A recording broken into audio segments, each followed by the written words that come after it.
The morning mist hung low over the rugged training grounds, the kind of mist that made the earth feel heavy and the air taste of raw determination. Every muscle in the recruits' bodies felt the sting of yesterday's drills, yet today promised something different.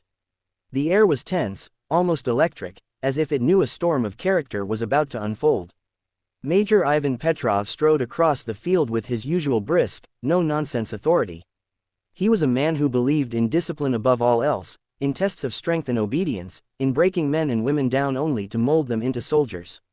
He didn't notice the young officer standing quietly at the edge of the training line, her eyes calm but burning with an intensity that could pierce steel. Lieutenant Elena Markova had joined the unit only a week ago, transferred from a top-secret operations division. Few knew her real rank, fewer understood the weight of her experience. To Major Petrov, she was just a new recruit, someone he could push, break, and test. He was unaware that Elena was not just any officer, she was a decorated general in disguise, someone whose courage, strategy, and leadership were the stuff of legends. But no medals would shield her from the humiliation he was about to inflict. The morning sun climbed higher, illuminating the rough terrain. Major Petrov clapped his hands, calling the squad to attention. His voice was sharp, commanding, echoing across the field. He pointed to a massive stone lying at the edge of the gravel path, weathered by years and moss creeping along its sides. "Carry this stone," he barked. Up the hill, 10 times, without complaint. Gasps spread through the ranks. The stone was enormous, jagged, and wet from the morning dew. Soldiers exchanged nervous glances, some whispering that it was impossible. Elena stepped forward, her posture composed, shoulders squared, and her hands brushing against the edge of the stone. She bent, lifted it with careful precision, and began the climb. Her muscles strained, veins standing out, but her face betrayed no fear, only unyielding determination. Major Petrov's eyes narrowed. He didn't yet recognize the force he was dealing with. He saw only a challenge, an opportunity to assert dominance, to humiliate this new recruit publicly. He walked alongside the hill, shouting corrections, mocking her pace, criticizing her form. "Faster. Do you even know what it means to be a soldier?" His words were meant to belittle, to break, to humiliate. Elena's breath came in controlled bursts. Each step was a battle not just against gravity, but against the searing embarrassment of being ordered around by a man who had no idea of who she was. Memories flickered in her mind, of her father, a general who had taught her that true strength was measured by courage and integrity, not by intimidation or ego.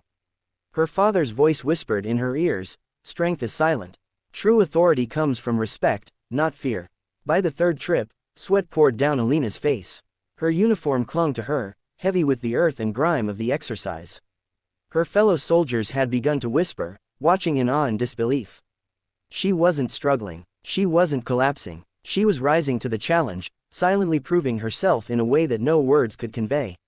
Major Petrov, however, remained blinded by his own arrogance. He circled her like a hawk, expecting her to falter, expecting to see the break in her spirit that so many others had shown.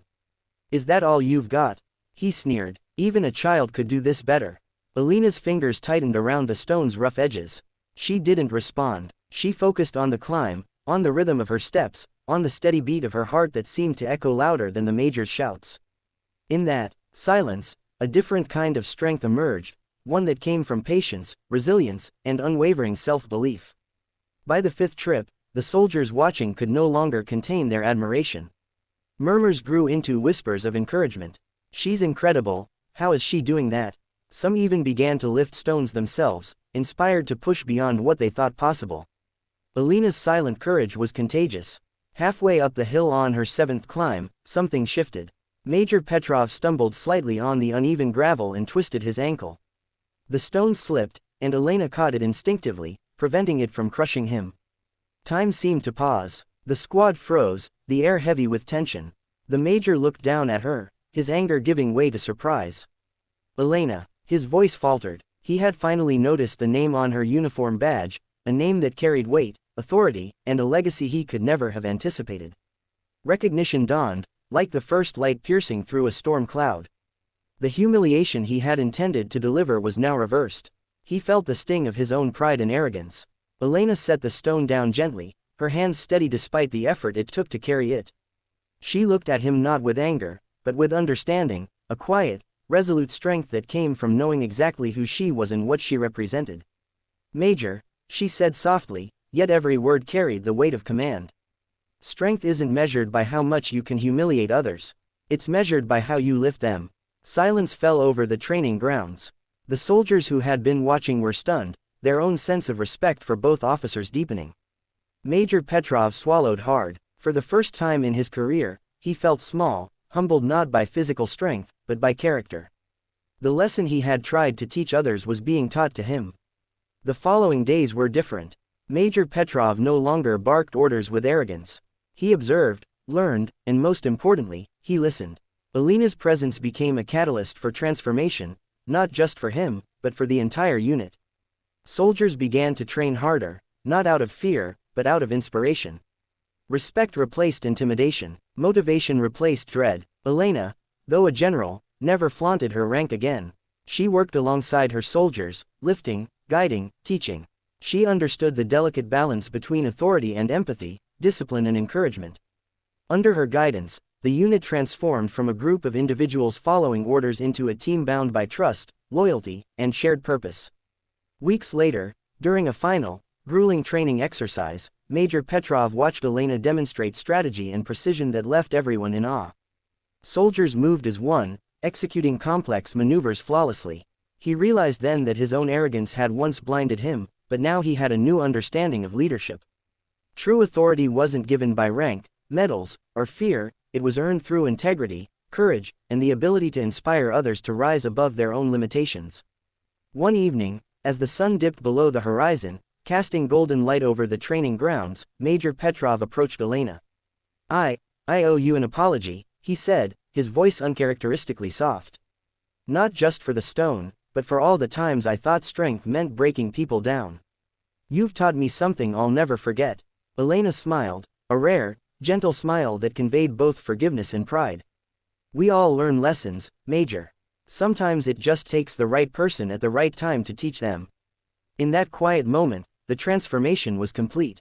A man who had once defined himself by power and intimidation had learned the humility and insight that true leadership demanded. A woman who had borne the weight of responsibility with grace and resilience had inspired not just a soldier, but a whole unit, to discover strength beyond the physical.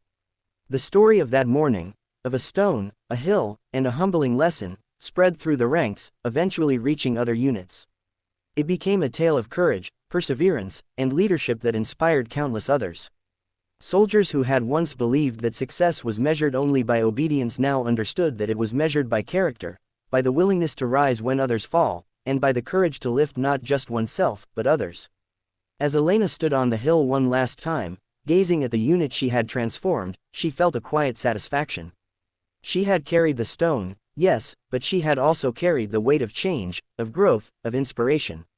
And as she turned to leave, she knew the lesson would stay with every soldier, that humility and strength could coexist, that courage could inspire, and that the greatest victories often began with the heaviest burdens. And so, the story ends, but its message endures. No matter how heavy the stone you are asked to carry, no matter how daunting the challenge, you have the power within you to rise, to inspire, and to transform. Strength is not in humiliation, but in lifting yourself and others with courage, integrity, and unwavering resolve.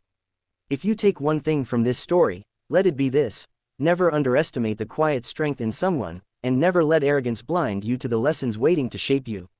Life will challenge you, push you to your limits, and demand your endurance, but within that struggle lies the path to true greatness. So the next time you face your own mountain, remember Elena. Remember the stone, and remember that the power to overcome, to inspire, and to transform is always within you. If this story moved you, inspired you, or reminded you of your own inner strength, make sure to like this video, share it with someone who needs encouragement, and subscribe to the channel for more stories that ignite courage and motivation in every heart.